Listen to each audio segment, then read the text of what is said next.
Hello everyone, welcome, and this is an online lesson on ophthalmology. I am Dr. Huang from the JSIEC. Today, we are going to talk about fungal keratitis. Our learning objects are to recognize the risk factors, pathology, clinical features, and management of fungal keratitis, and know how to distinguish it from other infectious corneal disease. Before class, I would like to show you a case. A 55-year-old man came to our emergency department with visual loss and a painful red left eye. He is a farmer and got an eye injury when doing plant matter. We can find a whitish ulceration through slit lamp microscopy. So, what might be the probable diagnosis and how to deal with it? I hope that after this section, you can have good answers to all these questions. Fungal keratitis used to be seen most commonly in farmers, but nowadays it becomes more common in urban population. The most common risk factors of fungal keratitis is injuries caused by crops like cones, grass, branches, or farm tools. It can also be a metastatic lesion of a systemic fungal disease, or it may develop in a person with poor immune status. Fungus has its incubation phase 1 to 2 weeks, so that the onset of fungal keratitis is often subacute or chronic. Decreased vision is present, while symptoms of eye irritation would be mild. Common ocular signs include gray infiltration with irregular edges and satellite lesion, and the presence of hypopyon. Endophthalmitis often occurs at an early stage, so observation is needed. Here are the photos of some typical fungal keratitis.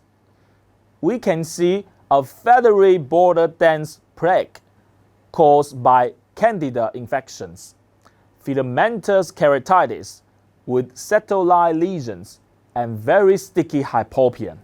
Clinically, a dense feathery-like ulcer with sticky hypopyon with a history of trauma in a rural setting strongly indicated possible fungal keratitis. To make a definitive diagnosis, similar to bacterial and other infections keratitis, a corneal scraping and culture are needed. In recent years, confocal microscopy has great help us with the diagnosis, as we can directly see the hypha in the scrap tissue.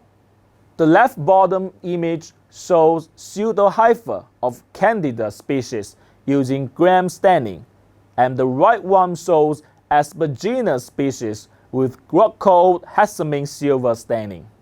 Antifungal treatment is the main therapy for fungal keratitis. Common agents include natamycin, alpha-tyrosine, ketoconazole, fluconazole, and itraconazole. We can also give anti-inflammatory agents. However, please note that corticosteroids is an absolute contraindication in fungal keratitis. This is because corticosteroids suppress the immune system, which will exacerbate corneal damage by the fungus. Finally, corneal transplantation should be considered if the patient develops a perforated cornea. Here are the take-home messages. A fungal keratitis is often associated with a history of trauma by plants, beginning with acute attack of severe eye irritation and decreased vision. On ocular examination, we can find a great infiltration with irregular edges and sticky hypopyon. Corneal scraping and cultures are helpful for the diagnosis. Antifungal agents are the main treatment. Remember that corticosteroid should not be used in this kind of disease. Here is a brief summary of various infectious keratitis. I believe it is not difficult for you to keep in mind the differences between bacterial, fungal, and viral keratitis. Here are the references. I want to express my gratitude to Dr. Frida Law from Medical College of Shantou University and Dr. Lin Yi Liang from Zhongshan Ophthalmic Center for supporting this work. Thank you for your attention and welcome to our new building of Shantou International Eye Center in the future.